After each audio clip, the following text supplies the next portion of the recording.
Ahora, ustedes me preguntarán, oye, profe, ¿y cómo es Erdogan considerado en Turquía? Pues a Erdogan se le considera en este momento como de la derecha a la extrema derecha.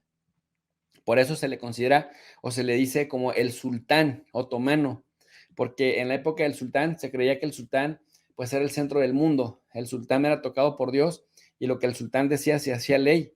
Sí tenía asesores el sultán, sí tenía su consejo y sus ministros, pero finalmente no se movía nada sin las órdenes del sultán.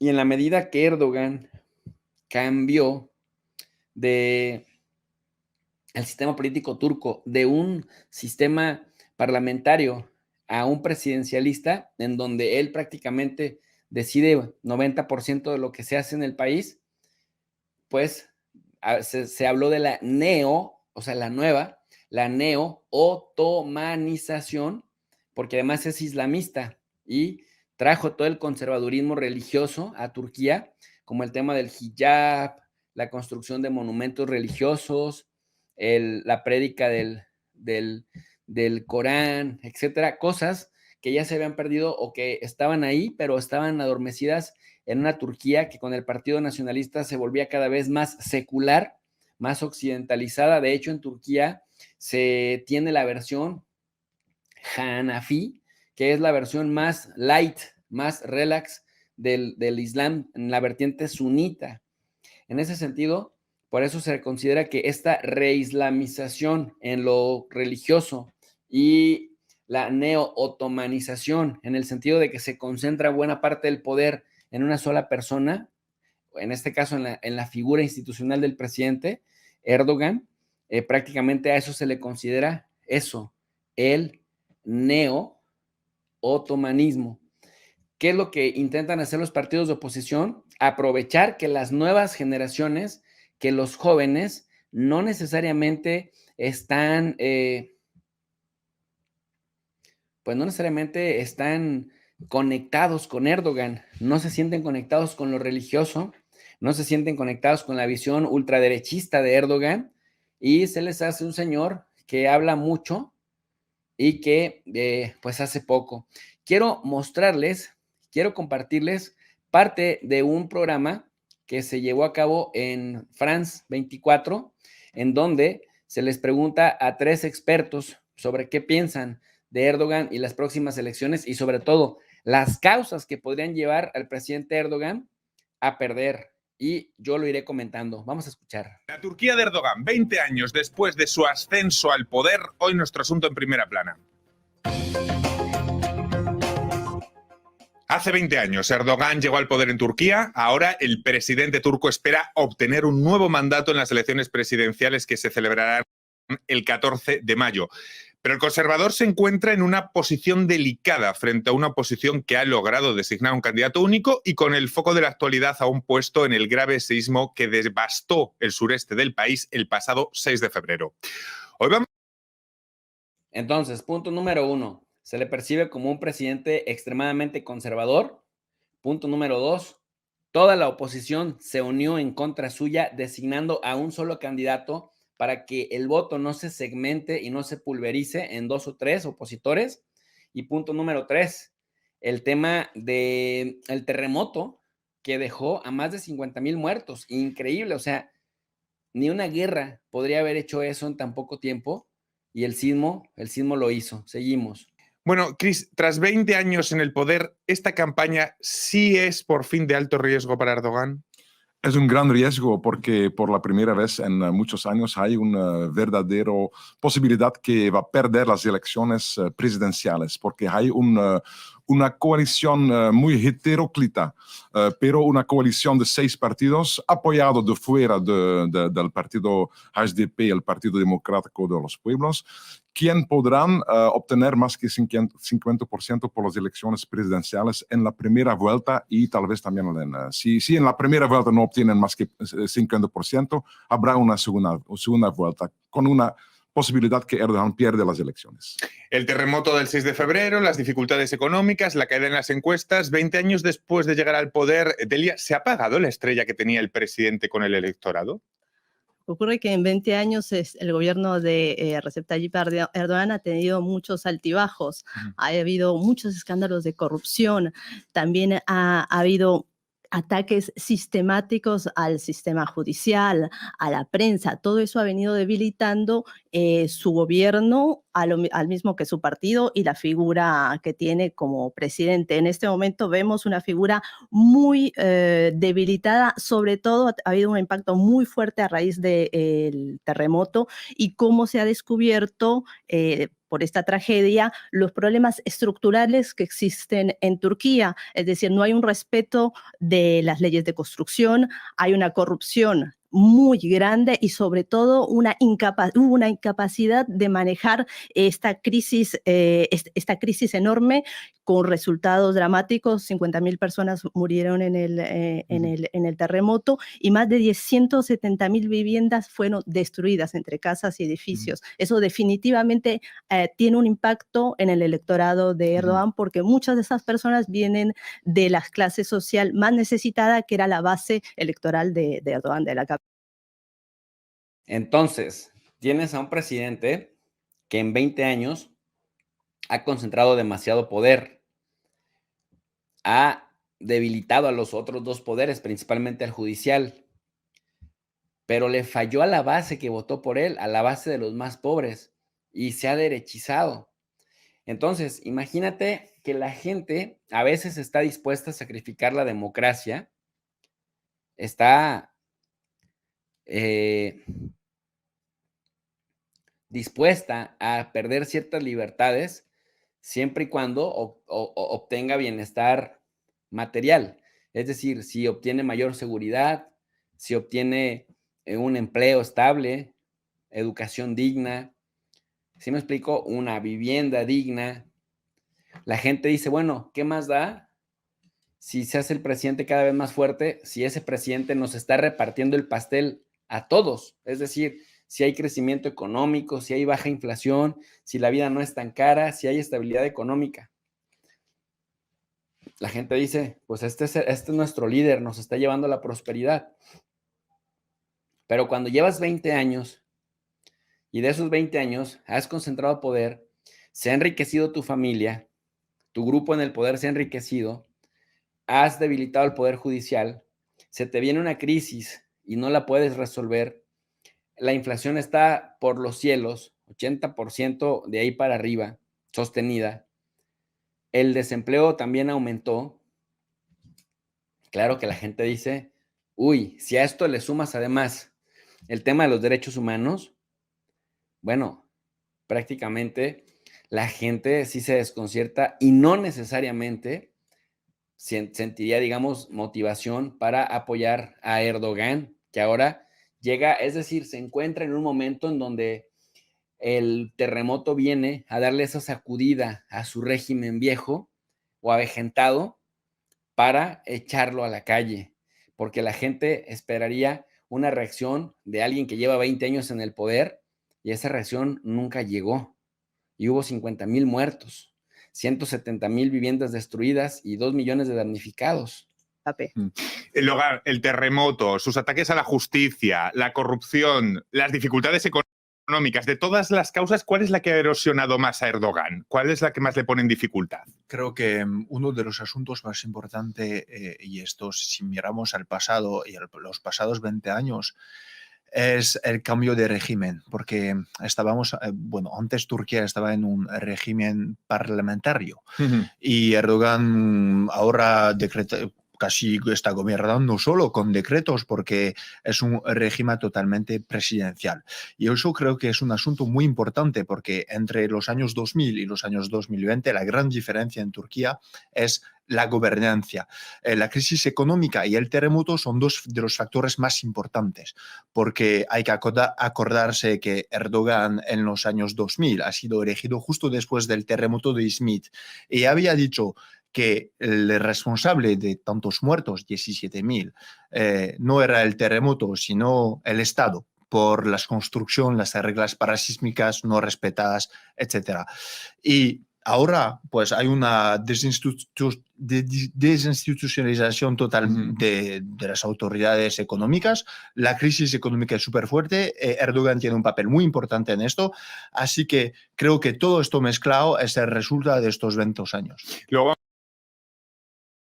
Entonces, imagínate, le quitas la vida o le disminuye la fortaleza a las instituciones que te hacían contrapeso, pero al momento de demostrar por qué estás en el gobierno con tanta fuerza, pues terminas por verte inoperante.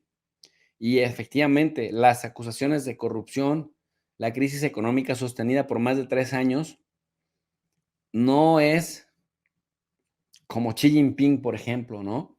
Que dices, bueno, no tengo libertad de expresión, no tengo acceso al Internet occidental, no puedo hacer críticas abiertas al gobierno, pero los chinos en su día a día ven una mejora de su empleo, ven una mejora de su ingreso, ven una mejora en su calidad de vida.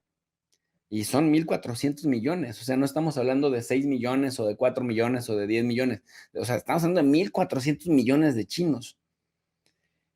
Pero en Erdogan, eso no lo está viendo la población. Ahora, yo no estoy afirmando que va a perder las elecciones. Yo no estoy afirmando que Erdogan se acabó, como diría el clásico. No.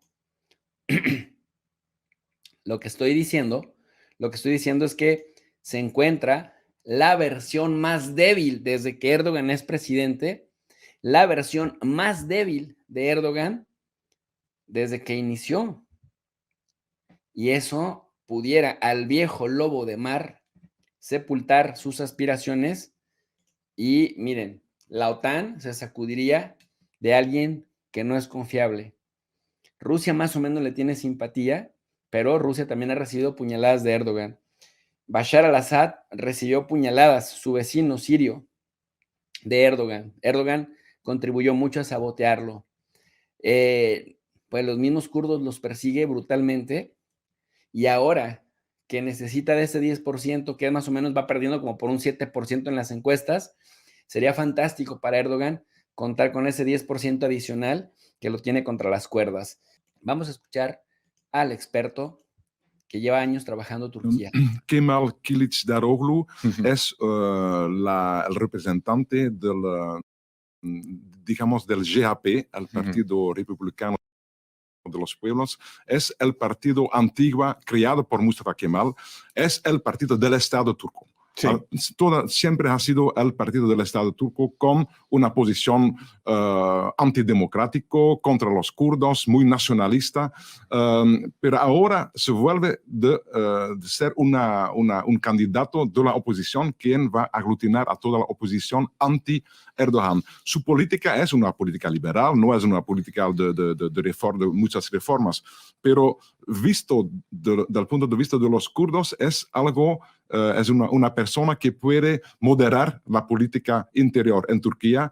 Él podría, apoyado con la izquierda turco y con sus aliados y apoyado de fuera para los kurdos, podría reformar el sistema turco un poco para que sea un poco más democrático, liberación de presos políticos, utilización de la lengua kurda y cosas, no son cosas muy revolucionarias, pero son cosas importantes al interior por la población en Turquía que sufre mucho de la política, digamos, casi dictatorial de Erdogan. Claro, pero dirige una alianza de hasta 6 partidos de todo pelaje político, de la derecha nacionalista hasta la izquierda. ¿El pegamento que une a todos estos partidos es simplemente ser anti-Erdogan? O dicho de otra forma, ¿esto es suficiente como amalgama para llegar al poder, Delia? No es suficiente, pero es una buena estrategia. Desde ya para captar estas 6 fuerzas políticas tienen un objetivo en común, que es hacer frente para ganar en las urnas. Luego, no es cierto que no se parezcan porque igual han llegado a un acuerdo. los 6 partidos desean regresar al sistema parlamentario que existía antes del 2017, cuando los poderes del presidente fueron magnificados a través de un referéndum. También desean restaurar el Estado de Derecho, es decir, plenamente libertad de expresión para los medios, para las personas en general, y restablecer un diálogo con la Unión Europea y Occidente. Es decir, son 3 puntos bases en los cuales estos 6 partidos se han puesto de acuerdo. Entonces, hay un poco más allá de solamente estar en contra de Erdogan. Pero sobre todo un gran pragmatismo vemos en esta coalición, Logan. Claro, porque todos estos partidos sí que quieren llegar al poder y por pragmatismo saben que solos no van a alcanzar este objetivo, así que se unieron. Después creo que hay un punto común entre estos partidos, es esa voluntad de cambiar de régimen y de volver al régimen pasado, un régimen parlamentario, porque Erdogan también anuló la figura del primer ministro y eso en un país creo que es algo decisivo. Más allá, creo que estos partidos van bastante divididos dentro de esta coalición, pero la gente que va a votar para ellos también tiene la historia en cabeza, en memoria, y creo que más allá lo que está uniendo a la gente hoy es el sentimiento anti-Erdogan, claramente. Acá me gustaría hacer una acotación con respecto a lo que dice el tercer analista. Dice, están divididos los 6 partidos de la oposición que van en coalición y la gente que va a votar por ellos también anda algo dividida, pero dice, no nos importa, nos une más el sentimiento anti-Erdogan que el apoyo justamente hacia el proyecto político de la oposición. Por eso hablábamos de un todos unidos contra Erdogan. ¿Resistirá a esa presión? Porque miren que en términos económicos no está tan bien como quisiera Erdogan, no tiene muchos resultados que presumir. Lo más que podría presumir Erdogan es que está pues entre las primeras 20 economías del mundo y que ha luchado por la seguridad del país. De ahí en más, me parece que hay pocos logros, por lo menos en los últimos 5 o 6 años, que es lo que más recordarán sus votantes al momento de emitir el voto. Y esto no es cosa menor porque la gente, dicen que cuando el dinero falta, cuando el hambre te llega, el amor se va por la ventana. Así que esto es lo que hay que analizar de la gestión de Erdogan. ¿Este posicionamiento exterior de Turquía, Delia, es el gran aval de Erdogan para estas elecciones? Definitivamente, yo creo que en el plan internacional es uno de los pocos campos en el cual puede mostrar que funciona, que está funcionando muy bien y sobre todo juega con lo que siempre, entre comillas, ha jugado Turquía, que es un país geopolíticamente importante en el mundo, tanto en este momento para Rusia como para Occidente. Está poniendo en valor su posición geopolítica estratégica para salir un poco a flote de esta crisis económica que lo viene persiguiendo desde hace varios años. Bueno, aquí me gustaría decir, un poco cuestionando lo que dice la analista, en que ya hemos visto en Europa que, por ejemplo, a esta señora de Finlandia, a Sanna Marin, de nada le sirvió ser extremadamente popular en la política internacional, de nada le sirvieron sus viajecitos a ver a este señor Zelensky, de muy poco le sirvió meter a Finlandia en la OTAN, que miren que ese sí fue un gran logro, francamente, y perdió de todos modos las elecciones.